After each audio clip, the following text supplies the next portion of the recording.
The greatest prophecy of Ezekiel fulfilled. Jews from all over the world returned to Israel. The Bible is filled with mysteries, tales of divine encounters, and truths that transcend human logic throughout its pages.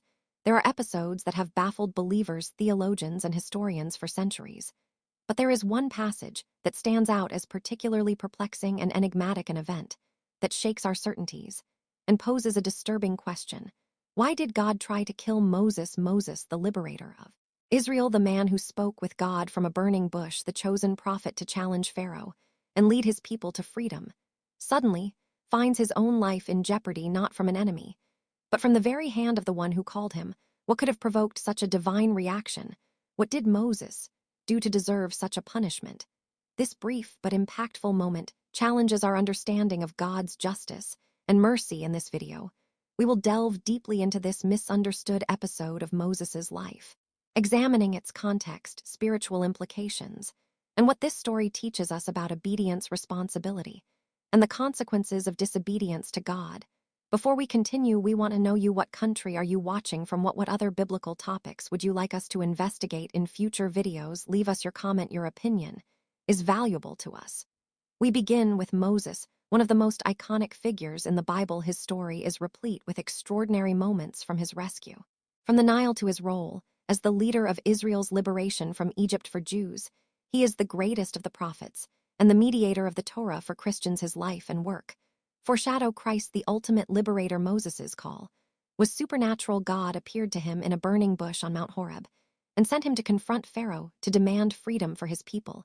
Initially, Moses resisted, feeling inadequate, but God assured him of support through signs and wonders. What followed was a series of spectacular events: the 10 plagues, the parting of the Red Sea, manna from heaven, and the giving of the law on Sinai. Despite ups and downs, Moses became Israel's leader and lawgiver. However, there is a seldom mentioned and enigmatic episode in his life, a moment where God tried to kill him. This event is recorded in Exodus chapter 4, 24-26, and has raised many questions throughout history. To understand it, we must examine the context. From Abraham, circumcision was the sign of the covenant between God and Israel, found in the book of Genesis 17, 9-14. Let's read the biblical text to understand. And God said to Abraham, "As for you, you shall keep my covenant, you and your offspring after you throughout their generations. This is my covenant which you shall keep between me and you and your offspring. After you, every male among you shall be circumcised. You shall cut off the foreskin of your flesh, and it shall be a sign of the covenant between me and you. At 8 days old, every male was to be circumcised, and omitting this act meant breaking the covenant. In the ancient world, covenants were solemn, binding, and often irrevocable agreements that regulated relationships both between individuals and nations. They were considered more than simple legal contracts. They were sacred commitments, often sealed with blood rituals and invoking deities as witnesses. Moses, as the leader and mediator of the covenant, was expected to be an example of obedience, yet he neglected to circumcise his own son. This omission was not a minor detail, but a serious transgression. What could have led to such a lapse? Perhaps his upbringing in the Egyptian court influenced him, causing him to overlook this fundamental rite of the Abrahamic covenant. Some suggest that his education in a different cultural environment led him to underestimate the importance of circumcision, a symbol of consecration and belonging to God's community. It's also possible that the influence of his wife, Zipporah, who was from Midian, played a role, as she came from a different cultural background and might not have placed the same priority on the practice of circumcision. Whatever the reason, the result was the same. The uncircumcised son was seen as a grave breach of the covenant, which nearly cost Moses his life. This episode underscores the idea that to fulfill his mission, Moses had to be completely aligned with the law and traditions that God had established. Neglecting this not only compromised his position as a leader and covenant mediator, but also put his relationship with God, who accepted no delay in the fulfillment of his commandments. Let's continue reading verse 26.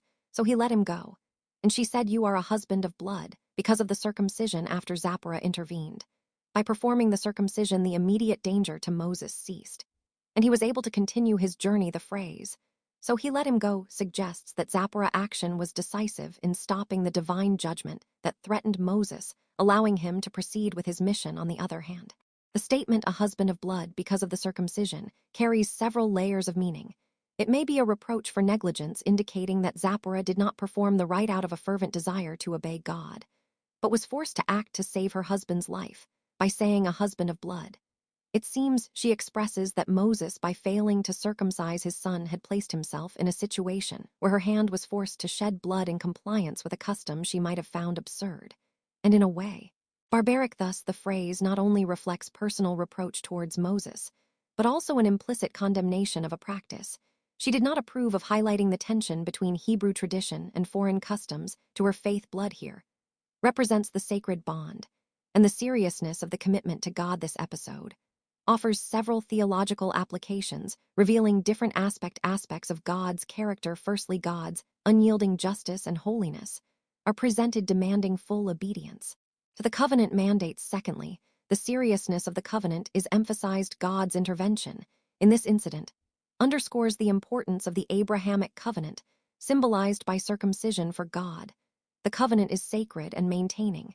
It is essential to preserving the identity and special relationship with his people.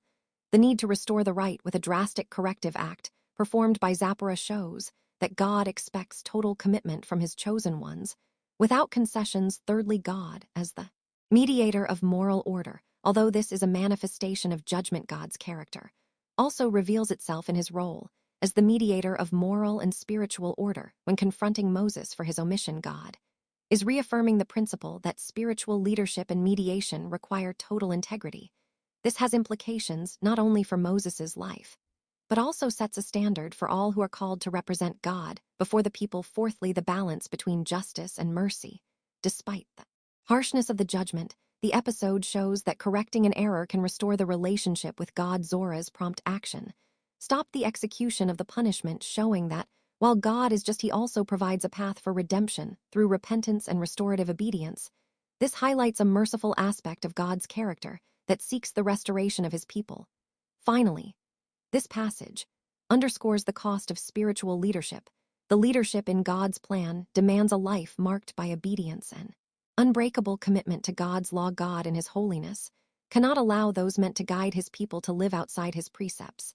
Thus, it is established that the price of spiritual leadership is absolute fidelity, a trait that comes from God's own character, and is expected to be reflected in those he calls together. This episode not only reveals a God who is just holy and demanding, but also one who offers opportunities for restoration and redemption when the error is acknowledged and corrected. God's character in this context is manifested through a combination of moral rigor and mercy, essential elements in understanding his relationship with the world and those called to fulfill his will. We have reached the end of this video.